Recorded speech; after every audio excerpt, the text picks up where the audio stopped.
हर चीज़ को समझे, क्योंकि होगा क्या कि एग्ज़ाम में क्या ऐसा ज़रूरी है कि सेम ही क्वेश्चन आ जाए, नहीं ना, डाटा बदल के क्वेश्चन आ जाएगा। ठीक है, तो इसलिए आप क्वेश्चन को क्या समझा करो। ठीक है, तो स्टार्ट करते हैं। तो आप अगली हेडिंग डाल लो, फिर से एक नया कॉन्सेप्ट लिखते हैं, फिर आगे क्वेश्चन लगाएंगे, समझे ना।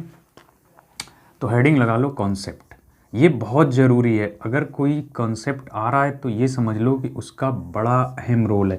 देखिए कॉन्सेप्ट होते क्या है कि कभी कभी एग्ज़ाम में कुछ क्वेश्चंस ऐसे आते हैं जो सिर्फ लैंग्वेज पे डिपेंड करते हैं। मतलब कहने का ये हुआ कि कुछ क्वेश्चंस ऐसे आते हैं एग्ज़ाम में जो कंसेप्चुअल होते हैं, और कंसेप्चुअल क्वेश्चंस को आप विदाउट कंसेप्ट लगा ही नहीं सकते। ठीक है, जैसे नंबर सिस्टम में कई सारे क्वेश्चंस ऐसे बनते हैं जो लैंग्वेज बेस्ड होते हैं, उसी तरह से आपके कई सारे क्वेश्चंस एलसीएम एचसीएफ में कभी कदार आ जाते हैं जो लैंग्वेज बेस्ड होते हैं। तो लैंग्वेज बेस्ड क्वेश्चन कंसेप्ट के थ्रू ही लगेंगे। अगर आपने लैंग्वेज पढ़ी होगी, कंसेप्ट की लैंग्वेज पढ़ी होगी, कंसेप्ट को अच्छे से समझा होगा, तो आपको लैंग्वेज बेस्ड क्वेश्चंस में कोई दिक्कत नहीं होगी। जैसे एग्जाम्पल के तौर पे अगर आपको बताएं, जैसे कभी कभी क्या होता है कि कुछ सवालों में बोल देता सवालों के लास्ट में धनात्मक पूर्णांक। अगर उसने सवाल के लास्ट में धनात्मक पूर्णांक लिखा हुआ है तो इस चीज़ को आप इग्नोर नहीं कर सकते, समझे ना। क्यों? क्योंकि उसका कहने का मतलब ये है कि अगर आपने नंबर सिस्टम की थ्योरी बहुत अच्छे से पढ़ी तो आप समझ सकते हैं कि धनात्मक पूर्णांक का मतलब ये है कि सारे पॉजिटिव नंबर्स लेने हैं। 1 लेना है, 2 लेना है, 3 लेना है, 4 लेना है, ये सब कुछ लेना है। समझ गए बात को? ठीक है, कोई नेगेटिव नंबर नहीं लेना है, कोई जीरो नहीं लेना है, समझे ना। तो जीरो भी हमें नहीं लेना है। तो इसी तरह से कंसेप्ट को बहुत ध्यान से समझा करो। तो हेडिंग लगा लेंगे कंसेप्ट, और बहुत ध्यान से समझो कि क्या चीज़ बता रहे हैं, और उसे अपनी कॉपी पे नोट करो और अच्छा सा नोट्स बनाओ। ठीक है, चलिए जैसे मान लीजिए हमने यहाँ पे 2 संख्याएं मान ली। माना पहली संख्या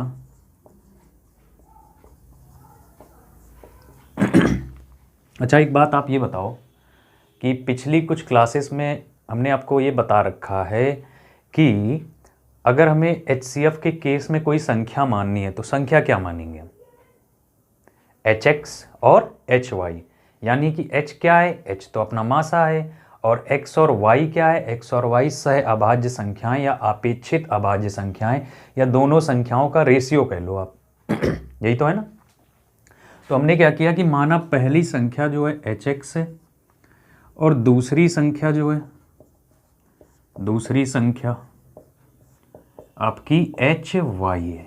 ठीक है, पहली संख्या hx है, दूसरी संख्या क्या है? hy है। बहुत ध्यान से समझना।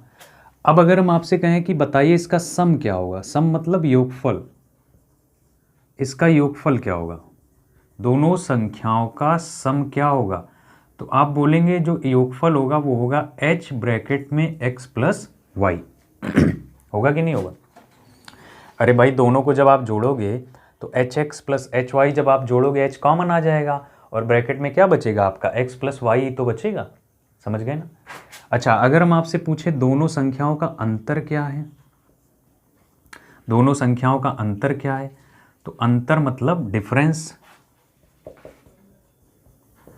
तो डिफरेंस आपका कितना हो जाएगा? hx minus y. बोलो होगा कि नहीं होगा? अगर हमने आपसे ये पूछा कि बताइए दोनों संख्याओं का एलसीएम क्या है, इन दोनों नंबर्स का एलसीएम क्या है, इन दोनों संख्याओं का एलसीएम क्या है, तो देखो एलसीएम का मतलब ये होता है कि पहले तो वो उठा लो जो दोनों में कॉमन हो। तो कॉमन क्या है? h है, और कॉमन क्या नहीं है? x और y कॉमन नहीं है, तो x और y भी आ जाएंगे, ये होगा एलसीएम। समझे ना? नहीं समझ पाए कोई बात नहीं। जैसे अगर लिखा है कि xz और xy, हम आपसे पूछें ये पहली संख्या या दूसरी, इन दोनों का एलसीएम कितना होगा, तो आप बोलेंगे एलसीएम होगा xyz। समझ गए बात को? ठीक है, तो अब यहां से एक बात आप नोटिस करोगे, अब यहां से आप एक बात नोटिस करोगे, ध्यान से समझना, कि दोनों संख्याओं का मासा, दोनों संख्याओं का मासा, देखो दोनों संख्याओं के योगफल का भी मल्टीपल है, दोनों संख्याओं के अंतर का भी मल्टीपल है, और दोनों संख्याओं का मासा उनके योगफल, उनके अंतर और उनके लासा का भी क्या है, मल्टीपल है। बोलो बात समझ में आई कि नहीं आई? या इस तरीके से कर लो कि दो संख्याओं का महत्तम समापवर्तक, दो संख्याओं का महत्तम समापवर्तक दोनों संख्याओं के योगफल में, दोनों संख्याओं के अंतर में और दोनों संख्याओं के HCF में होता है। समझ गए ना बात को? समझे ना? तो आप इस चीज़ को नोट बना के लिख भी लो, नोट लिख लो, ऐसे कॉपी के नीचे लिखो नोट, और इस नोट में लिखो आप दो संख्याओं का मास दो संख्याओं का, बोल दे रहे हैं आप, लिख लो दो संख्याओं का मासा, दो संख्याओं का मासा उन संख्याओं के एलसीएम, उन संख्याओं के एलसीएम, उन संख्याओं के HCF, एक सेकेंड, दोनों संख्याओं का मासा उन संख्याओं के एलसीएम, उनके योगफल और उनके अंतर में होता है। ठीक है, फिर से एक बार सुन लो, दोनों संख्याओं का मासा या दोनों संख्याओं का महत्तम समापवर्तक उन दोनों संख्याओं के योगफल, दोनों संख्याओं के अंतर और दोनों संख्याओं के एलसीएम में होता है। अब एक बात आप ये बताओ कि अगर मासा इन सब में है, योगफल में है, अंतर में है, एलसीएम में है, तो इसका मतलब ये सब HCF से डिवाइड होंगे। बात समझे ना? कैसे? जैसे दोनों संख्याओं का योगफल कितना है, HX प्लस Y। अगर हम इसको HCF से भाग लगाएं, H से भाग लगाएं, तो H से H कट जाना है, डिवाइड हो जाएगा कि नहीं? ठीक उसी तरह से अगर आप डिफरेंस को भी मासा से ही भाग लगाओगे, H से ही भाग लगाओगे, डिवाइड हो जाएगा, है ना? उसी तरह से अगर आप LCM को भी मासा से भाग लगाओगे तब भी तो डिवाइड हो जाएगा। तो यही तो बोला कि दो संख्याओं का LCM, योगफल और अंतर में उनका क्या होता है, मासा होता है। ठीक है, महत्तम समाप वर्तक होता है। ठीक, तो ये पॉइंट समझ आया ना? तो अब आप इसे नोट करो, फिर अगला पॉइंट लिखते हैं। चलिए इसको मिटा दें। अब देखो, अच्छा एक बात ध्यान से देखो, पहली संख्या क्या है? पहली संख्या है HX है ना। दूसरी संख्या क्या है? दूसरी संख्या है सर HY। दूसरी संख्या क्या है? HY। अगर हम पहली संख्या को दूसरी संख्या से मल्टीप्लाई करें, अगर हम पहली संख्या को दूसरी संख्या से गुणा करें तो क्या आएगा? HX गुणे HY, या फिर आप ये बोल सकते हो H²XY। बोल सकते हो कि नहीं? बोलो। कुछ नहीं किया हमने, पहली संख्या को दूसरी संख्या से गुणा किया, यानी HX को गुणा HY से किया तो H²XY आ गया ना। अच्छा अब देखो इनका LCM क्या है सर? ना इनका LCM जो है वो HXY है। अच्छा ये बताओ इनका HCF क्या है? HCF सर H है कि नहीं है? LCM HXY है, HCF कितना है? H है, मासा तो H ही है ना। अब अगर हम ये कहें आपसे, दिखाई पड़ रहा आपको?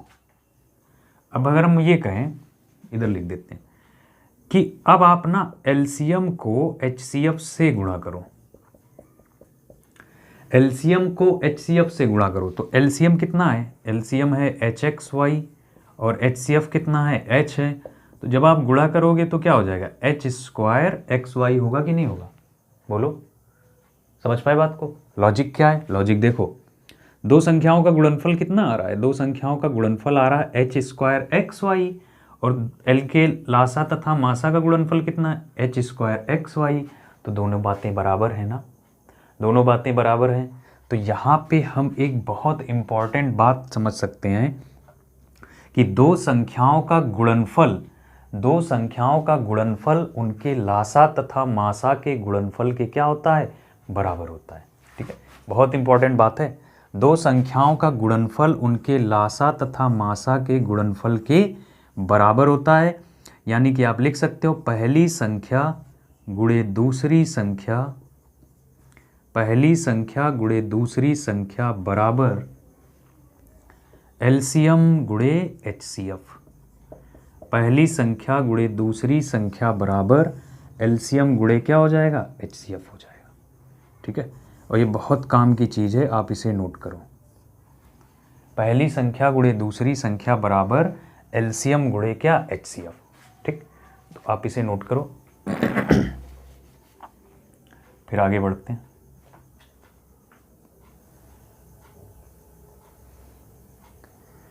चलिए देखिए, इसको मिटा दें।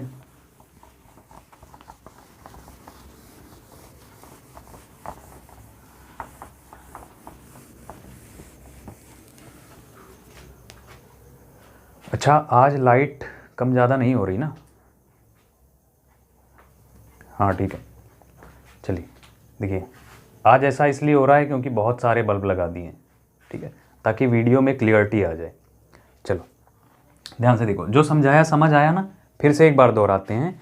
दो संख्याओं का मासा उन संख्याओं के योगफल, उन संख्याओं के अंतर तथा उन संख्याओं के एलसीएम में हमेशा होता है। ठीक है ना, बात समझ गए? और पहली संख्या गुणे दूसरी संख्या बराबर क्या होता है, लासा गुणे मासा। या ये बोल लो आप कि दो संख्याओं का गुणनफल हमेशा उनके एलसीएम तथा एचसीएफ के गुणनफल के क्या होता है, बराबर होता है। दो संख्याओं का गुणनफल हमेशा उनके एलसीएम तथा एचसीएफ के गुणनफल के बराबर होता है। बोलो, बात समझ में आई? दो संख्याओं का गुणनफल हमेशा उनके एलसीएम तथा एचसीएफ के गुणनफल के क्या होता है, बराबर होता है। ये बात दिमाग के अंदर आप बैठा लो। ठीक है, तो अब सवाल लें। चलिए क्वेश्चंस लेते हैं और लगाना शुरू करते हैं। देखिए, दो क्वेश्चन इससे रिलेटेड हम लोग पढ़ के आ रहे हैं, मिसलेनियस सवाल पढ़ रहे हैं, यानी विविध प्रश्न। ठीक है, तो दो क्वेश्चंस इनसे रिलेटेड हम पिछली क्लास में पढ़ चुके हैं। अब आगे के क्वेश्चंस लगाएंगे। चलिए देखो, तो अगला सवाल आपके सामने आ रहा है आपकी स्क्रीन पर, ये रहा। क्वेश्चन आपका क्या है? देखिए, सवाल कह रहा है कि दो संख्याओं का अनुपात 9:11 है और महत्तम समापवर्तक 18 है। कह रहा है तो उन संख्याओं का लघुत्तम समापवर्त कितना होगा। बहुत आसान सा सवाल है, अब तक तो आपने आंसर भी निकाल लिया होगा, है ना? देखो, कह रहा है कि दो संख्याओं का अनुपात 9:11 है और उनका महत्तम समापवर्तक कितना है, 18 है। तो हमसे कह रहा है उनका लघुत्तम समापवर्त बताइए। तो सिंपल सी बात है, देखो, महत्तम समापवर्तक का मतलब यानी एचसीएफ कितना है, 18 है, और रेशियो कितना है इनका, रेशियो कितना है भाई? सर ना, रेशियो जो है वो कितना है, 9:11 है। 9 रेशियो कितना है, 11 है। समझ आई बात? ठीक, अब हमसे पूछा क्या है, हमसे तो एलसीएम पूछा है, एलसीएम कि एलसीएम बताइए। अभी थोड़ी देर पहले हमने एक कंसेप्ट समझाया, अगर पहली संख्या क्या है, एच है, दूसरी संख्या क्या है, एच वाई, तो बोलो ना एलसीएम कितना होता है। सर एलसीएम HXY अभी आपने समझाया, होगा कि नहीं? तो सेम केस यहाँ देखो, यहाँ कैसे निकलेगा, ध्यान से देखो। h का मान कितना है, h का मान 18 है, x की वैल्यू कितनी है, x की वैल्यू 9 है, y की वैल्यू कितनी है, 11। लो, हो गया, सवाल ख़त्म। ठीक है, बस इनका गुणा करेंगे तो आंसर आ जाएगा। ठीक, अब देखो ध्यान से कि इसमें जो है ऑप्शन के यूनिट डिजिट सब अलग अलग, यूनिट डिजिट का मतलब इकाई का अंक सब अलग अलग है ना, तो गुणा भी नहीं कराएंगे। 8 9 72, इकाई अंकों का गुणा कराओ। 8 9 72, 72 का मतलब 2, और 2 का गुणा 1 में करा दो तो 2 ही तो आएगा। यानी जो भी आंसर होगा उसके लास्ट में 2 आ रहा होगा। तो ऑप्शन कौन सा सही है, बी वाला। यानी आंसर कितना, 782। गुणा नहीं कराना है आपको, क्योंकि बहुत सारे क्वेश्चंस एग्जाम में ऐसे आते हैं कि जो यूनिट डिजिट या डिविजिबिलिटी रूल से ही लग जाते हैं, समझे ना? बाकी गुणा नहीं कराना है। अपनी तसल्ली के लिए आप ऐसा मत करने लगना, लाओ गुणा करा के देखें आंसर सही है कि गलत है। ठीक है, तो ऐसा नहीं करेंगे। ठीक है, चलिए अगला क्वेश्चन लेते हैं। समझ में आया ना? कुछ नहीं किया, HCF 18 था और दोनों संख्याओं का अनुपात कितना था, जो कि सवाल में दिया है 9:11। तो आप तो ये जानते हो ना कि एलसीएम क्या होगा, एलसीएम HXY ही तो होगा।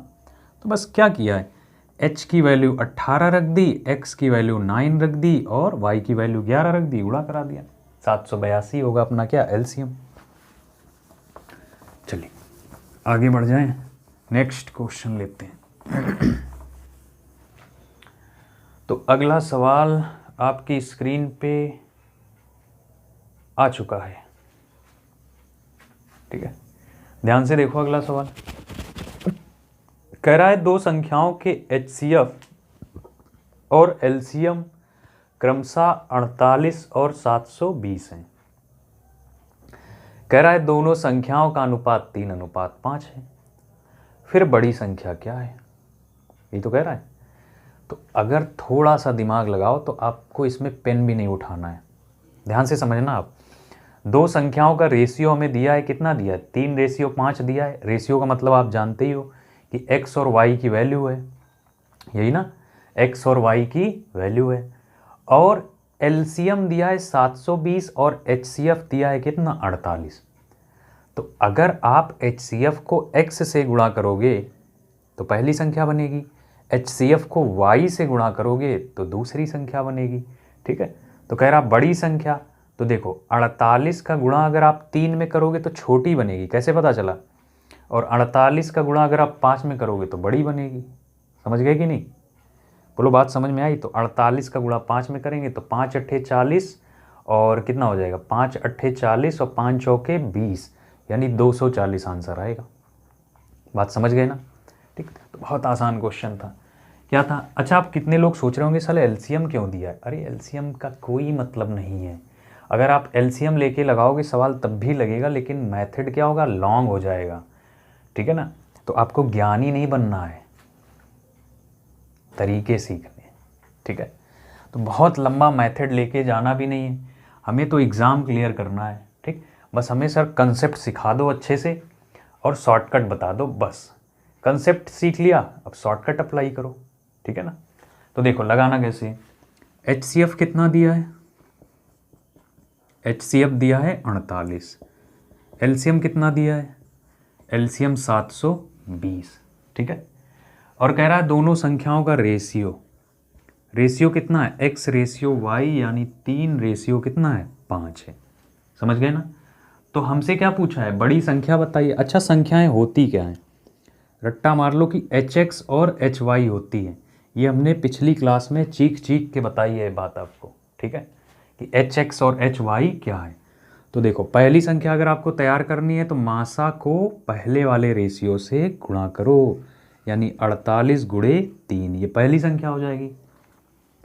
मासा को 5 से गुणा करो, यानी 48 गुणे कितना, 5, दूसरी हो जाएगी। अब आप खुद बताओ 48 गुणे 3 बड़ा है कि 48 गुणे 5 बड़ा है। 48 गुणे 5 बड़ा है ना, तो बड़ी संख्या ही तो पूछा है, तो अपने सवाल का आंसर क्या हो गया, 240, ठीक है। देखिए हमने आपको समझाने के लिए लिखा, पेपर में आप इतना सब कुछ मत लिखना, ठीक है। जैसे अभी बताया वैसे ही करना, तो ध्यान से समझ लो, सिर्फ समझाने के लिए ऐसा किया है, ठीक है। चलिए तो इसको नोट कर लो आप, अगला क्वेश्चन लेते हैं।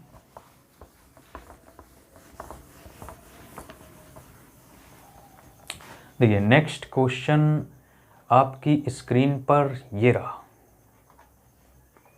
चलो अब इसका आंसर चाहिए हमें, और जितनी तेज कैलकुलेशन करोगे आप उतनी तेज आंसर आ जाएगा, ठीक है। तो अब हमें इसका आंसर चाहिए आपसे।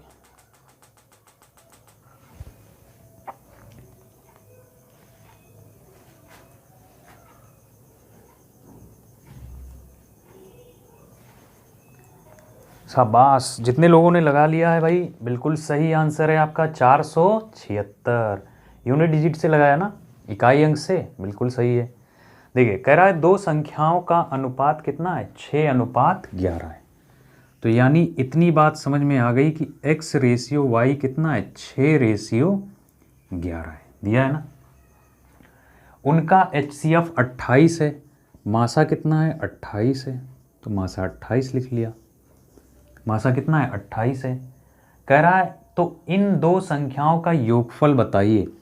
तो आपको इतनी बात तो पता है ना कि संख्याओं का योगफल क्या होगा, HX और HY, यही तो होती हैं संख्याएं, एच एक्स और एच वाई। तो छोटा है क्या, बड़ा कर देते हैं। पहली संख्या आपकी क्या, एच एक्स, दूसरी संख्या आपकी क्या, एच वाई, होगी कि नहीं। तो आपसे योगफल पूछा है तो एच हो गया कॉमन, तो अंदर क्या बचा, एक्स प्लस वाई। तो एच का मतलब क्या, 28, और एक्स प्लस वाई यानी 7 और 6, सॉरी 6 और 11 कितना, 17। तो गुणा भी नहीं कराएंगे, 8 8 सत्ते 56, यूनिट डिजिट 6। तो यूनिट डिजिट 6 किस ऑप्शन का है भाई, डी। तो 476 अपने सवाल का क्या है, आंसर है। ठीक है, तो दिमाग में ये बात बैठा लो कि एच एक्स और एच वाई ही मासा में हमें संख्याएं माननी हैं, जहाँ पर एच क्या है, महत्तम समापवर्तक, एक्स और वाई क्या है, एक्स और वाई सहअभाज्य या अपेक्षित अभाज्य संख्याएं बोल लें, और चाहे उन संख्याओं का क्या बोल लो आप, रेशियो बोल लो। ठीक है ना, आसान आसान से सवाल है। ठीक, आगे बढ़ें। तो नेक्स्ट क्वेश्चन लिया जाए। ठीक है, तो अगला सवाल लेते हैं भाई, कौन सा है कौन सा है, हाँ देखिए अगला सवाल आपके सामने आ गया। दो संख्याओं का अनुपात 9:14 है, उनका लघुत्तम समापवर्तक कितना, सॉरी लघुत्तम समापवर्त कितना है, 1008 है। संख्याएं बताइए। अब आप इसे लगाओ, कैसे लगाओगे, लगाओ भाई सवाल लगाओ।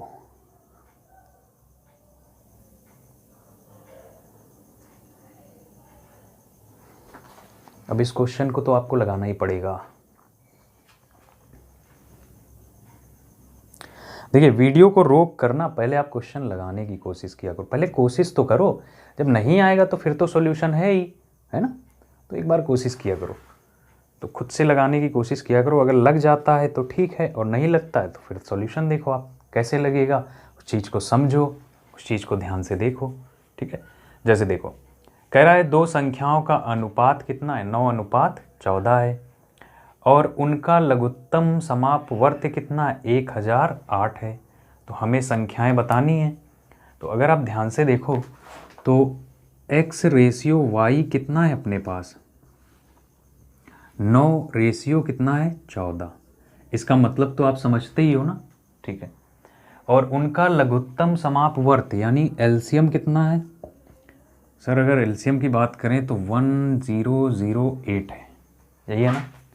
तो हमसे कह रहा संख्याएं बताइए। तो देखो संख्याएं आप मान सकते हो ना, आराम से मान सकते हो। पहली संख्या, अच्छा देखो पहली संख्या क्या होती है, एच एक्स होती है, और दूसरी संख्या क्या होती है, एच वाई होती है ना। तो इस बार एक्स और वाई की वैल्यू तो दिया है, एक्स और वाई की वैल्यू तो दिया है, लेकिन एच की वैल्यू नहीं है। तो एक्स और वाई की वैल्यू रख दो इसमें। तो पहली संख्या आपकी हो जाएगी 9h, और दूसरी संख्या हो जाएगी आपकी 14h। ठीक है, तो आंसर जो भी होगा 9 और 14 के मल्टीपल में होगा कि नहीं। तो चाहे ये कर लो, और नहीं तो क्वेश्चन लगाने का तरीका देखो। अब हमें h के मान पे फोकस करना, h का मान कैसे आएगा। अच्छा ये बताओ इन दोनों का एलसीएम कितना होगा, इन दोनों का एलसीएम कितना होगा। सर एलसीएम h है, दोनों में तो h आ जाएगा, और 9 भी है और 14 भी है, तो ये भी दोनों आ गए। ये हो गया एलसीएम, और एलसीएम दिया कितना है, 1008। ठीक है, तो 9 से कटेगा, वो कैसे पता चला वो 9 से कटेगा, अरे सिंपल सी बात है, 8 और 1 9, अंकों का योगफल 9 से डिवाइड है। तो 9 से जब काटेंगे तो 9 1 कम 9, फिर कितना बचा 10, फिर 9 1 कम 9, और फिर बचा 9 दूनी 18। अच्छा 14 सत्ते कितना होता है, 112। तो h की वैल्यू कितनी आ गई, 7। h की वैल्यू 7 आ गई, तो पहली संख्या क्या बन जाएगी, पहली संख्या आपकी 9h है, तो 9 सत्ते 63। अच्छा 14 अट्ठे 112 होता, 16 सत्ते 112 होता है ना, 14 अट्ठे 112, तो 9 अट्ठे 72 पहली संख्या। दूसरी कितनी होगी, 14 अट्ठे 112, h की वैल्यू रख दी भाई, 14 गुणे 8 तो 112, और 9 गुणे 8 तो 72। यही अपने सवाल का आंसर हो गई दोनों संख्याएं। बोलो समझ में आया। ठीक है, अगर आया है तो आप इसे नोट करो।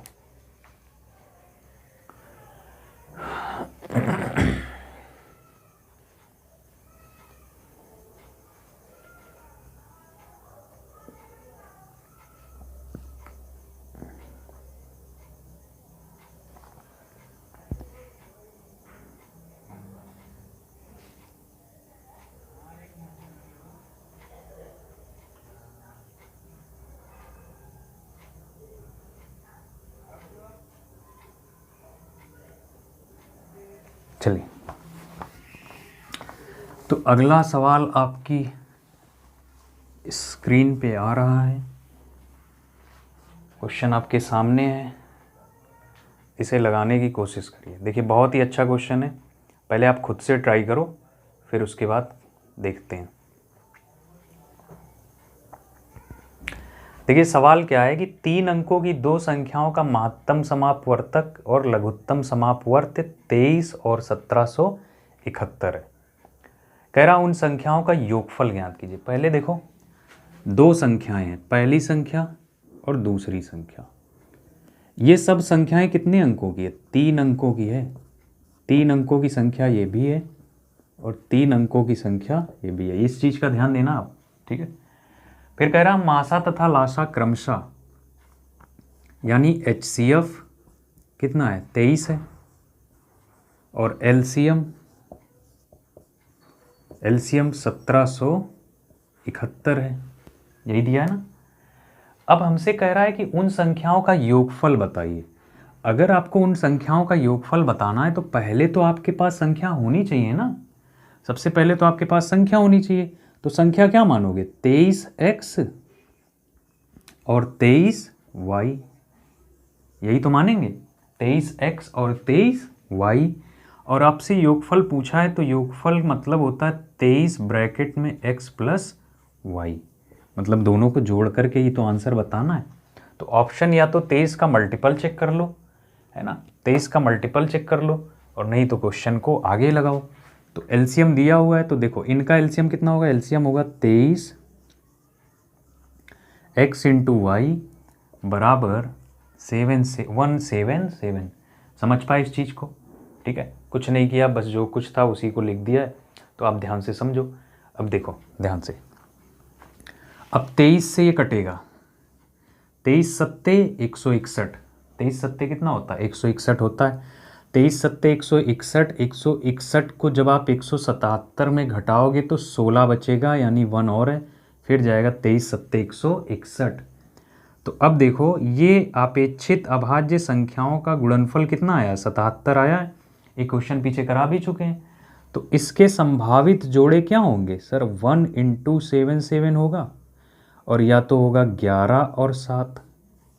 1 इंटू 77 ऊपर लिख दें, या तो 1 और 77 होगा, या फिर 11 और कितना होगा? 7 होगा। बोलो, समझ पाए? अब बात ये फंस गई कि सर इनमें से कौन सा जोड़ा लिया जाए, इनमें से कौन सा जोड़ा लिया जाए। तो जोड़ा तो हम वही लेंगे। अच्छा, क्या इस वाले जोड़े को लेना पॉसिबल है? बिल्कुल नहीं। x और y की वैल्यू हम 1 और 77 नहीं ले सकते। क्यों नहीं ले सकते? क्योंकि जब आप संख्या बनाओगे तो पहली संख्या 23 हो जाएगी और दूसरी संख्या 77 गुणे 23 होगी, और संख्या तो अपनी 3 अंकों की है, तो इसको छोड़ दो, 3 अंकों की संख्या ही नहीं बना पाएगा। दोनों संख्याएं 3 डिजिट की हैं ना, तो ये नहीं बनाएगा। तो फिर इसमें आ जाओ, तो पक्का फिर यही होगा। 23 का गुणा, पहली 23x है ना, तो 23 का गुणा जब आप 11 में करोगे तो 23 एकम 23 हासिल लग गए कितने? 23 एकम 23 हासिल लग गए आपके कितने? 2, और 23 एकम 23, 23 दो कितना होता है? 23 दो 25। पहली संख्या 253, और 23 से 7 में गुणा कराओगे तो 161 आएगा। तो हमसे दोनों का योगफल पूछा है, जोड़ दो। 3 1 4, 6 5 11, 2 1 3 1 4, 4 1 4 अपने सवाल का क्या है? आंसर है। ठीक है, समझ गए कि नहीं? बस खत्म सवाल। फिर से एक बार समझ लो। कह रहा है सवाल में 2 संख्याएं जो कि 3 अंकों की है, 3 अंकों की हैं दोनों संख्याएं, और फिर कह रहा उनका HCF 23 है। उनका HCF कितना है? 23 है, और उन संख्याओं का LCM कितना? 1771 है। तो हमने क्या किया कि तो फिर अपने से ये पूछा है कि बताइए दोनों का योगफल क्या होगा। तो अगर आपको दोनों का योगफल बताना है तो सबसे पहले तो x और y की वैल्यू पता होनी चाहिए ना। वो कैसे निकालेंगे? तो हमने क्या किया कि पहली संख्या को 23x मान लिया, दूसरी संख्या को कितना मान लिया? 23y मान लिया। ठीक है, अब पहली संख्या 23x, दूसरी संख्या 23y, तो बताओ एलसीएम कितना होगा? 23xy, और 23xy की वैल्यू कितनी है? 1771 है। 23xy की वैल्यू 1771 है, तो xy की वैल्यू 77 आ गई। x और y कैसी संख्याएं हैं? x और y कैसी संख्याएं हैं? सह अभाज्य या फिर अपेक्षित अभाज्य संख्याएं हैं तो इनके पॉसिबल जोड़े क्या होंगे, इनके पॉसिबल जोड़े क्या होंगे, 1 और 77, 11 और 7, इनके सिवा कुछ नहीं हो सकता। अब सर बात ये फंस गई कि हम इसमें से कौन सा जोड़ा लें, है ना, हम इसमें से कौन सा जोड़ा लें। इसको नहीं ले सकते। क्यों नहीं ले सकते? क्योंकि जब आप संख्या बनाओगे तो पहली संख्या 23 बनेगी, जो कि 3 डिजिट की एकदम नहीं है, 3 अंकों की संख्या ही नहीं है। तो इसको छोड़ दिया, फिर इसको पकड़ लिया। तो 23 का गुणा 11 में करोगे, पहली संख्या 253। 23 का गुणा आप 7 में करोगे, दूसरी संख्या 161 यानी 161। 23 सत्ते 161। अब जब संख्या मिल गई तो योगफल पूछा है, तो योगफल कितना आ गया, 414, और सवाल खत्म। और यही अपने सवाल का क्या हो गया, आंसर हो गया। ठीक है, चलिए आगे बढ़े, मिटा देते हैं।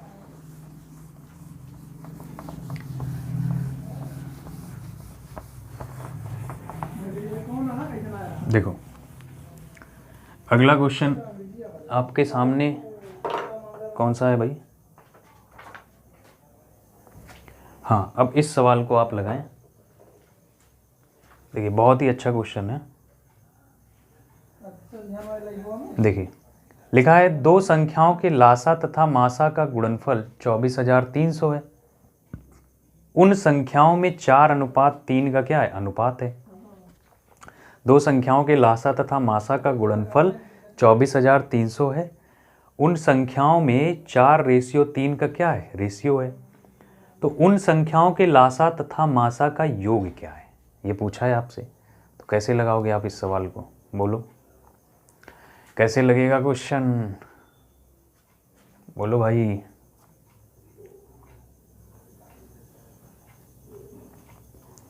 पहले आप खुद से ट्राई करो।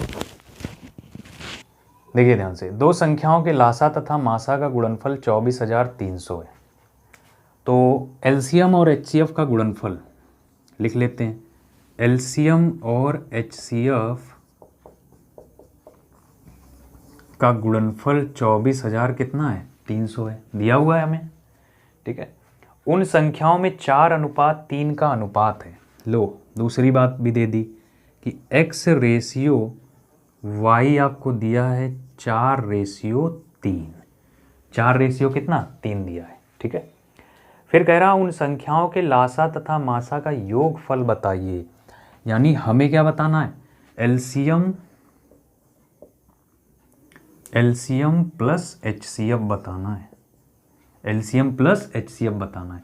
अब सबसे पहले तो आप एक बात ये बताओ कि दोनों संख्याएं माने क्या। सर x रेशियो y दिया है हमें और मासा तो दिया नहीं है, तो आप संख्या ये मान लो कि पहली संख्या 4h है और दूसरी संख्या 3h है। ये बात समझ आई? पहली संख्या 4h, दूसरी संख्या 3h। ठीक, तो अब जरा अगर हम इनका एलसीएम निकालें तो एलसीएम कितना आएगा? सर एलसीएम आएगा 4 × 3 × h, यही आएगा ना। और एचसीएफ क्या आएगा, एचसीएफ तो h मान ही रखा है। तो हम क्या करेंगे कि एलसीएम को एचसीएफ से गुणा करा देंगे। यानी आपने कर दिया 12h गुणे क्या h, बोलो ऐसा क्यों किया? क्योंकि हमें एलसीएम और एचसीएफ का गुणनफल दिया हुआ है, तो हमने एलसीएम ले लिया इनका। एलसीएम आया 12h, आया कि नहीं आया? तो ये अपना हो गया एलसीएम और ये अपना हो गया क्या, एचसीएफ। और इसकी वैल्यू कितनी दी है, 24,300 दी है। तो 12 से काटो, 12 दूनी 24, जीरो उतारो, फिर 12 दूनी 24 और 12 पंचे 60, यानी h स्क्वायर बराबर 20/25 आ गया। h स्क्वायर बराबर कितना आ गया, 20/25। तो h स्क्वायर की वैल्यू 20/25 है, तो h का मान कितना होगा, 45 हो जाएगा। मासा कितना हो जाएगा, 45 हो जाएगा। ठीक है, मासा 45 हो जाएगा। अब हमसे दोनों का योगफल पूछा है, तो आप ध्यान से देखो, एलसीएम कितना है, 12h है, एचसीएफ कितना है, h है कि नहीं है? अरे एलसीएम 12h है और एचसीएफ कितना है, h है, तो 12 और 1 13। तो आंसर जो भी होगा अपना कितना होगा, 13h, यानी 13 × 45। तो 5 × 15 यूनिट डिजिट 5 होना चाहिए आंसर का। कहाँ गायब हो गया सवाल? अच्छा, कई ऑप्शंस में है, गुणा करा लो। 13 × 5 = 65 हासिल 6 और 13 चौके 52, 52 और 6 कितना होगा 58, यानी 585 अपने सवाल का क्या आंसर। ठीक है, 585। अच्छा, कितने लोगों को ये स्क्वायर नहीं समझ आया? देखिए, जिस संख्या के लास्ट में 5 होता है ना, तो उसका एक तरीका होता है शॉर्टकट स्क्वायर निकालने का। जैसे अगर हम बात करें 15 के स्क्वायर की, कि 15 का वर्ग क्या होता है, ध्यान से सुन लो आप इस चीज़ को। तो अगर 5 है तो 5 की जगह आप 25 लिखो, 5 की जगह 25 लिखो, और ये जो 1 है ना अगला अंक, दहाई अंक, इससे आगे वाले अंक से गुणा कर दो, तो 2 एक कम 2, यानी 225 हो गया। समझे? नहीं समझ पाए? ध्यान से देखो, 15 के बाद अगर 25 को हम लेते हैं तो 5 के लिए पहले 25 लिख लो, लास्ट में 25 आएगा ही आएगा, जिसके लास्ट में 5 है उसके लास्ट में 25 आएगा ही आएगा स्क्वायर के। और 2 का अगला अंक क्या होता है 3, तो 2 तियाँ 6, 625 हो गया। हो गया कि नहीं? 35 देखो, 35 के लिए क्या करोगे, 5 का कितना लिख लो आप 25 लिख लो, और 3 को गुणा कर दो अगले नंबर 4 से, तो 4 तियाँ 12, 12 25 हो गया।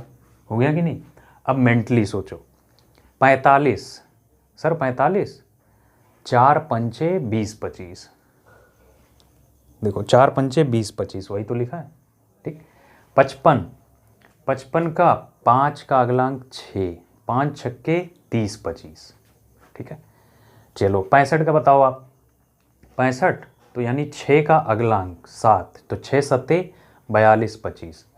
अच्छा 75 का बताओ आप, तो 7 अठे 56 25। और अच्छा आप ये बताओ कि 85 का कितना होगा, 8 नवा 72 25। 95 का कितना होगा, 9 धाम 90 25। समझ गए ना? तो ये शॉर्टकट वाले हैं, बहुत यूज होता है इनका क्वेश्चंस में। ठीक है, कहीं कहीं आ जाते हैं। अब इसके लिए आप ऐसा मत करने कि सबकी ट्रिक ढूंढ डालो, ट्रिक लगाओ तब सवाल लगाओ, ऐसा मत करना ये सब। ठीक है, तो जो चीज़ अगर शॉर्टकट लगती है तो हम आपको खुद ही बता देंगे। ठीक है, उसके लिए कोई गुणा की ट्रिक या फिर कोई जोड़ घटाने की ट्रिक व्रिक मत सीखना कभी। ठीक, नहीं तो इतना सारा लोड ले लोगे दिमाग पे तो क्वेश्चंस कैसे लगाओगे? ठीक है, सब खिचड़ी बन जाएगा आपका। ठीक है, चलिए अगला क्वेश्चन लें। तो अगला क्वेश्चन लेते हैं। तो नेक्स्ट क्वेश्चन आपकी स्क्रीन पे ये रहा।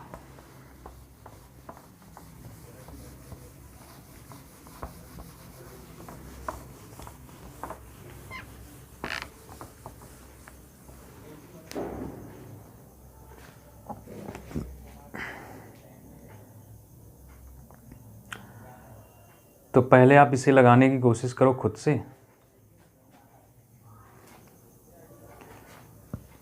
बहुत ही अच्छा सवाल है।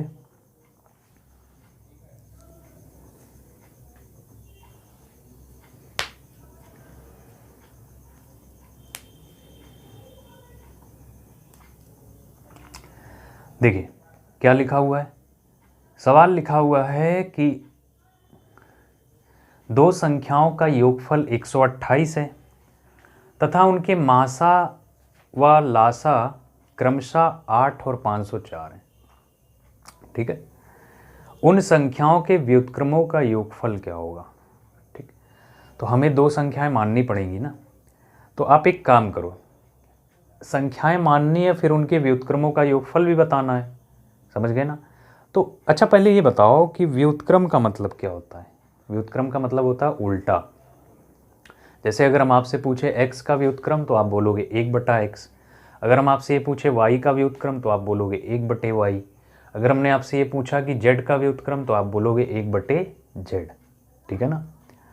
तो उसी तरह से अगर आप संख्या hx और hy मानते हो, अगर मान लो आपने संख्या hx और hy मानी, तो पहली संख्या hx का व्युत्क्रम 1/1 में कितना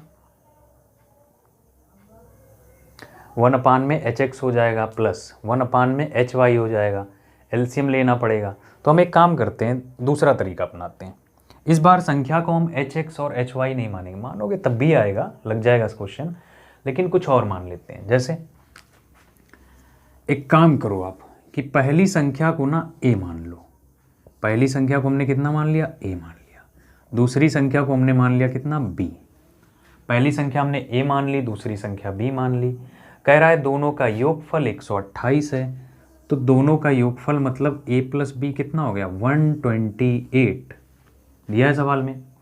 ठीक, फिर कह रहा है उनके मासा तथा लासा क्रमशः 8 और 504 हैं। तो मासा का मतलब क्या, HCF कितना है, HCF 8 है और एलसीएम कितना है, एलसीएम 504 है, एलसीएम 504 है। ठीक, तो उन संख्याओं के व्युत्क्रमों का योगफल बताइए, यानी हमारा काम है इनके व्युत्क्रम का योगफल निकालना, यानी 1/a + 1/b, यही है, समझे ना। तो जरा इसको सॉल्व करो, तो देखो इसको जब सॉल्व करोगे नीचे कितना आएगा, ab आएगा और ऊपर कितना हो जाएगा, a + b। तो a + b का मान तो अपने पास है ना, कितना है 128। अब a × b और मिल जाए तो बात बन जाएगी कि नहीं। तो अच्छा एक बात ये बताओ, पहली संख्या गुणे दूसरी संख्या, यानी a × b अगर किया जाए तो पहली संख्या को अगर हम दूसरी संख्या से गुणा करें तो क्या आएगा। अभी कंसेप्ट समझाया, दो संख्याओं का गुणनफल हमेशा उनके एलसीएम तथा एचसीएफ के गुणनफल के क्या होता है, बराबर होता है। ठीक है, तो पहली संख्या गुणे दूसरी संख्या बराबर होता है लासा गुणे मासा। तो यानी लासा कितना है, 504 है आपका, और मासा कितना है, 8 है। LCM 504, HCF 8। बोलो a × b का मान ये होगा कि नहीं, कैसे बराबर हुआ। दो संख्याओं का गुणनफल उनके एलसीएम और उनके एचसीएफ के गुणनफल के बराबर होता है। रख दो वहाँ पे उठा के, तो यहाँ आप रख दोगे 8 × कितना, बोलो 8 × 504, 8 × 500 कितना, 4। देखो 8 से डिविजिबल है, हाँ 8 से कट जाएगा, 8 एकम 8, 8 छंग 48 और 8 से ये 8 कट गया। बोलो फिर देखो ये 8 से जा रहा, 8 दूनी 16, 8 छंग 48 और 8 त्रिक 24, यानी कितना आ गया, 2/63 यानी 63। 2 कितना आ गया, 63 आ गया। और यही अपने सवाल का क्या है, आंसर है। बोलो समझ में आया। क्या किया, पहली संख्या a दूसरी b, दोनों का योगफल 128, और फिर हमसे क्या कह रहा है कि व्युत्क्रम बताइए। तो व्युत्क्रम बताने का मतलब 1/a + 1/b आपको बताना है। तो 1/a + 1/b का मतलब क्या होता है, a + b बटे a × b, है ना। तो a + b तो अपने को दिया है ना 128, और a × b यानी दोनों संख्याओं का गुणनफल अगर आप निकालो तो दोनों संख्याओं का गुणनफल क्या होता है, एलसीएम × एचसीएफ के बराबर होता है। तो एलसीएम कितना 504, एचसीएफ कितना 8, तो बस गुणा कर देंगे तो ये रहा आपका आंसर। बोलो समझ में आया ना। तो फटाफट से आप इसे नोट करो और फिर अगला बहुत ही अच्छा सा सवाल लेते हैं और फिर आगे लगाते हैं। ठीक है, चलिए देखिए, अगर आपको क्वेश्चंस की सीट चाहिए, अगर आप बुक से प्रैक्टिस नहीं करना चाहते तो ऐसी कोई बुक मत लेना, प्रीवियस ईयर बुक ही लेकर के क्वेश्चंस लगाना, समझे ना। प्रीवियस ईयर बुक ले लेना और उससे क्वेश्चन लगाना। और अगर आप बुक नहीं है आपके पास तो आप एक काम करना, टेलीग्राम ग्रुप ज्वाइन करना। प्राइम, आप टेलीग्राम पे जाके सर्च ऑप्शन में डालोगे Prime Classes by Ravi sir, इसी चैनल का नाम, तो आपको वहाँ पे चैनल ज्वाइन करके आपको क्या मिल जाएगा, पीडीएफ मिल जाएगा। तो बहुत सारे पीडीएफ हैं, बहुत सारे नोट्स उसमें पड़े हुए हैं। अगर आपको रीजनिंग के नोट्स चाहिए तब भी आप उसमें से ले सकते हो। और रीजनिंग के नोट्स मैंने अपनी खुद की लैंग्वेज में लिखे हैं, जिस तरह से मैं पढ़ाता हूँ सेम वैसे ही लिखा हुआ है। जब आप उसको पढ़ोगे रीजनिंग का नोट्स तो आपको खुद ही समझ आ जाएगा, कुछ भी उसमें शॉर्टकट से नहीं लिखा है। ठीक है, तो चैनल का नाम क्या है, टेलीग्राम पे जाके आप सर्च ऑप्शन में डालोगे Prime Classes by Ravi sir. ठीक है, बस आपको मिल जाएगा, आप ज्वाइन करना चैनल और उसमें सारे पीडीएफ्स पड़े हुए हैं। चलिए आगे बढ़ते हैं। तो देखिए अगला सवाल बहुत ही अच्छा सा क्वेश्चन है और बहुत ही बेहतरीन सवाल है, ध्यान से पढ़ो। दिया है दो संख्याओं का योगफल 255 है और एलसीएम 1080 है, संख्याएं क्या हैं, बस इसके सिवा कुछ नहीं दिया।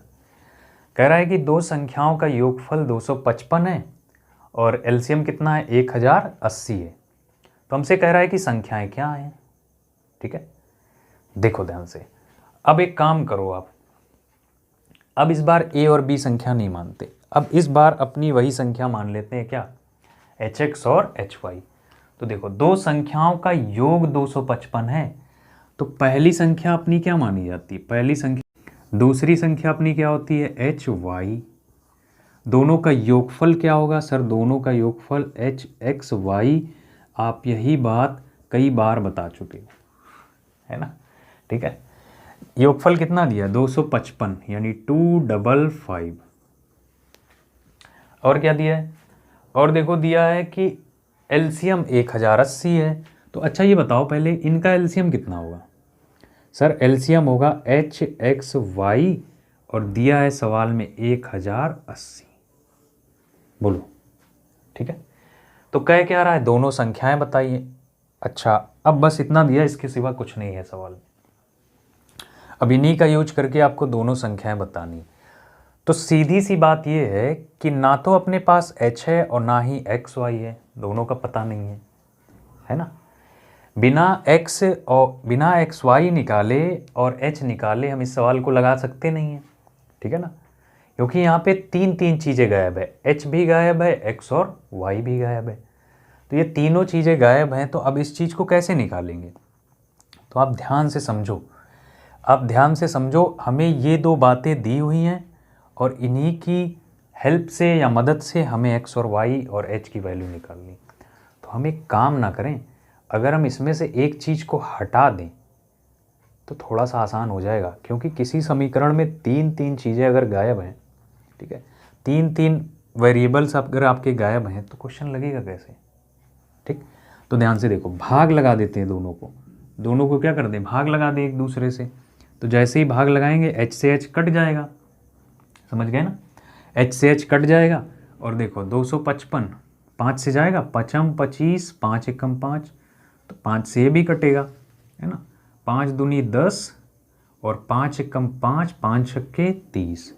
अच्छा 3 से जाएगा, 3 से जाएगा ये 17 बार में, और 3 सत्ते 21, 3 दूनी 6, मिला जुला के आ गया कि x प्लस वाई बटे एक्स वाई बराबर 17/72।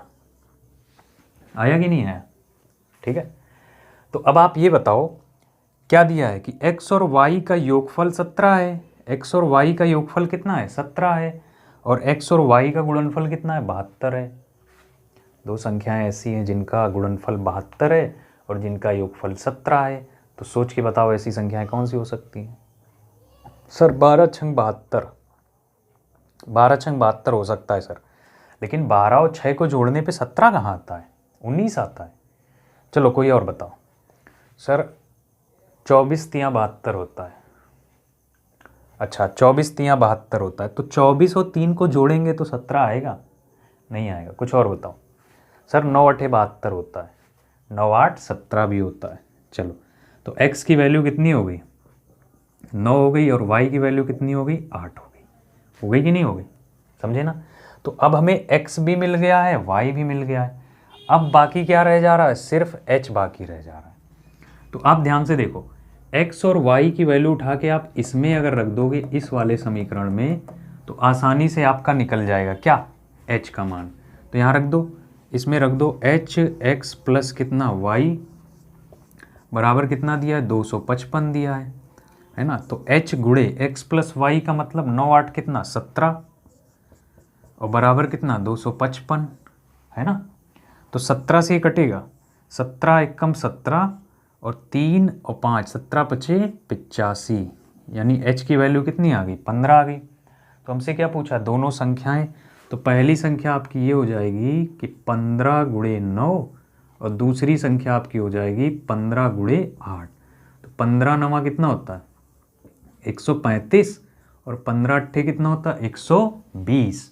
तो यानी कौन सा ऑप्शन सही है, तो ध्यान से देखो, ए आंसर हो गया अपने सवाल का क्या आंसर, ठीक है ना। 135 और 120 सिर्फ ऑप्शन किस में दिया है, ए में दिया है। बोलो समझ आया ना, ठीक है। देखो वीडियो को बैक करके आप इस चीज़ को फिर से समझ सकते हो, ठीक है।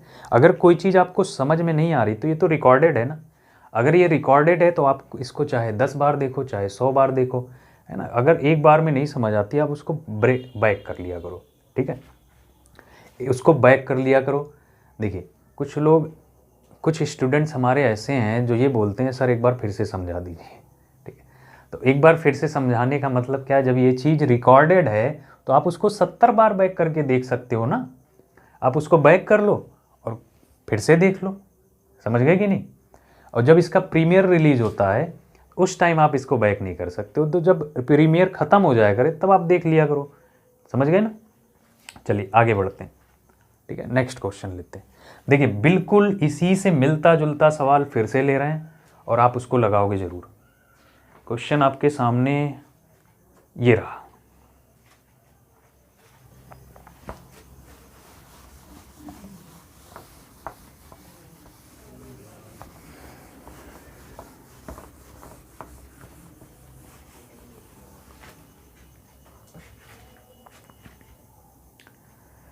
देखिए क्वेश्चन क्या है, दो संख्याओं का लासा 1260 है और उनका अंतर कितना है, 54 है। उन संख्याओं का योगफल बताइए। लासा 1260 है और अंतर कितना है, 54 है। तो अब इस चीज़ को डायरेक्ट लिख सकते हैं ना। हाँ सर बिल्कुल लिख सकते हैं। पहली संख्या आपकी hx हो गई और दूसरी संख्या आपकी क्या हो गई, hy हो गई, बोलो, है ना। तो इनका लासा अगर लिया जाएगा तो लासा आएगा hxy जो कि कितना है, 1260 है। और अगर अंतर लिया जाएगा तो अंतर आएगा hx माइनस वाई जो कि कितना है, 54 है, ठीक है। तो हमसे पूछा है दोनों का योगफल, यानी इनका और इनका योगफल बताना है। तो अगर हमें इनका और इनका योगफल बताना है तो पहले इस चीज़ को सॉल्व करना पड़ेगा ना। हमें x और y का योगफल बताना है, सॉरी hx प्लस hy का योगफल। तो hx प्लस hy का योगफल आपको बताना है तो पहले इसे सॉल्व तो करो। तो सॉल्व करने का अभी तो तरीका बताया, h से h कट जाएगा। अच्छा देखो 18 तियाँ 54, 18 सत्ते 126 होता है ना। तो अब अगर आप ध्यान से देखो तो अपने पास आ चुका है x गुणे y बटे x माइनस वाई बराबर 70 बटे कितना, 3 आया ना। समझे कि नहीं इस चीज़ को। तो अब आप खुद सोच के बताओ कि दो संख्याओं का गुणनफल 70 है और दोनों का अंतर 3 है, कौन सी हो सकती हैं। सर 70 एकम 70 नहीं, 10 सत्ते 70, ठीक है, 10 सत्ते 70। तो x की वैल्यू कितनी, 10 और y की वैल्यू कितनी, 7। कैसे 10 सत्ते 70, 10 और 7 का डिफरेंस ही तो 3 है कि नहीं है, ठीक है। तो बना लो संख्या। सर अभी कैसे बना लें, h का तो मान ही नहीं है। तो h का मान निकालने के लिए आप x और y की वैल्यू चाहे इस वाले में रख दो और चाहे इस वाले में रख दो, तो कहीं भी रख सकते हो। तो यहाँ कैलकुलेशन आसान है तो यहाँ रखो। तो h x माइनस वाई बराबर कितना दिया है, 54। तो h गुणे x माइनस वाई करोगे तो कितना आएगा, 3 आएगा और बराबर कितना, 54 के। अरे भाई x माइनस वाई यानी 10 में से 7 जाएगा, कितना आएगा, 3, और 3 से 54 कटेगा यानी h की वैल्यू कितनी आएगी, 18। h की वैल्यू आ गई 18। 18 गुणे x की वैल्यू कितनी है, 10 है, और y की 18 गुणे y की वैल्यू कितनी है, 7 है। तो योगफल बताना है तो इसको जब जोड़ोगे तो 18 तो वैसे ही कॉमन आ जाएगा और 17 हो जाएगा, समझ गए कि नहीं। तो 18 17 अट्ठे 136, तो आंसर कितना होगा, 306। 17 अट्ठे 136, हासिल लग गई 13, 17 एकम 17 13 30। तो 306 ही अपने सवाल का क्या है, आंसर है। 306 ही अपने सवाल का आंसर है, आंसर है, आंसर है, ठीक। तो बिल्कुल सेम सवाल था, उसी से मिलता जुलता, अब आपको समझ में आ गया होगा, ठीक है। तो फटाफट से इसे लगा लो आप अपनी कॉपी में, ठीक। तो फिर एक और अच्छा सा क्वेश्चन लेते हैं, बहुत ही अच्छा सवाल है, देखिए।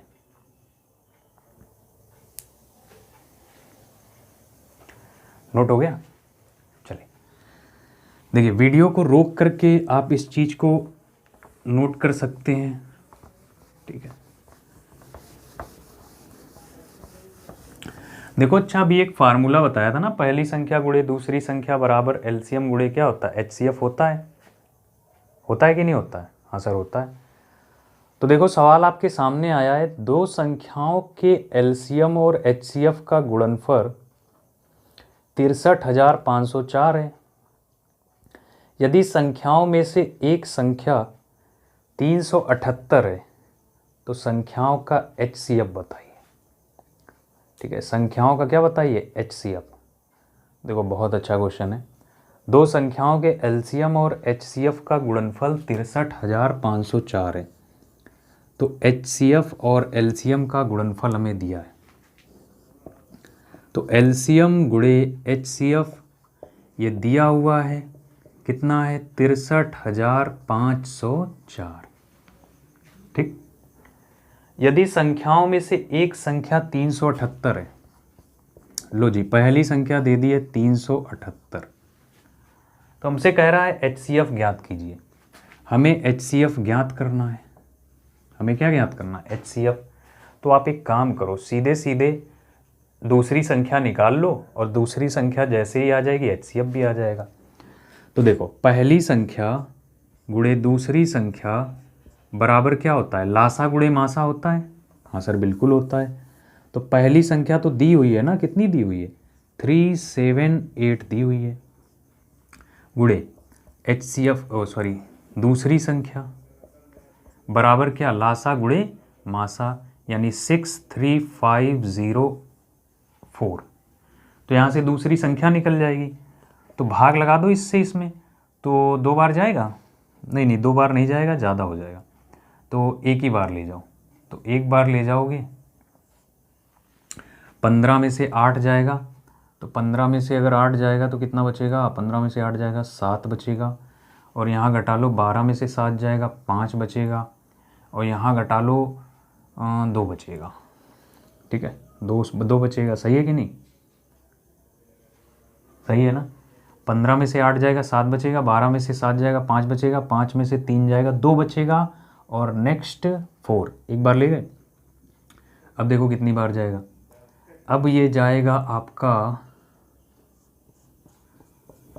1 टाइम तो जा चुका है, तो 3000 के समथिंग है, तो 8 त्रिक 24, 8 बार ले जाएं, 8 अट्ठे 64, हमें लगता है शायद 8 बार जाएगा, 8 अट्ठे 64 हासिल 6, 8 सत्ते 56, 56 और 6 62, 56 6 कितना हो जाएगा, 56 में 6 जोड़ोगे 62, हासिल लग गई 6, और 8 पंचे 40, 40 और 6 46, 8 दूनी 16, और कहाँ गड़बड़ कर दी हो, 8 से यहाँ गुणा कराना था, 8 अठे 64 हासिल 6, और 8 सत्ते 56, 56 और 6 62, फिर से हासिल 6, 8 त्रिक 24, 24 6 कितना 30, ज़्यादा हो गया, ज़्यादा हो गया, 8 बार नहीं जाएगा,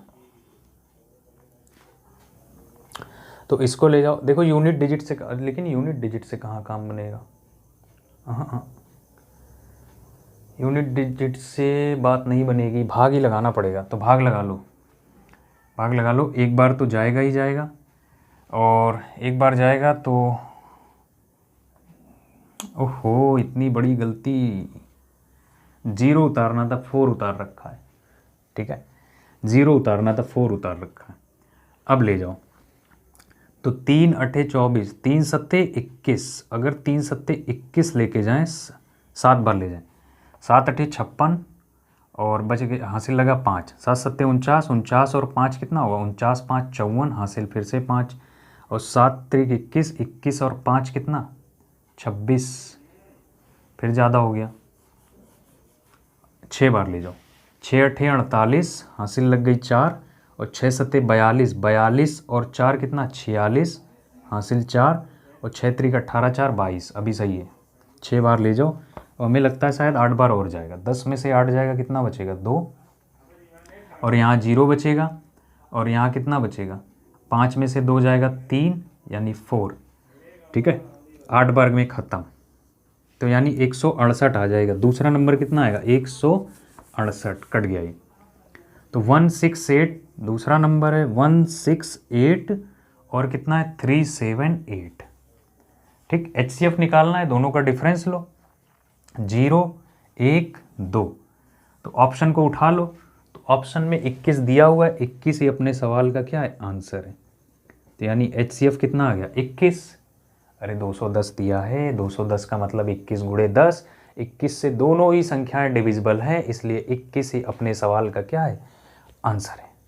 ठीक है, तो आज के लिए इतना ही रखते हैं और फिर मिलते हैं आपसे नेक्स्ट वीडियो में, अगली क्लास में और अच्छे सवाल लेकर उनको भी सॉल्व करेंगे। तब तक के लिए ख्याल रखिए अपना, पढ़िए ध्यान से, आगे आने वाली किसी भी वैकेंसी को टारगेट बनाइए और आपकी तैयारी अच्छे लेवल पे होनी चाहिए।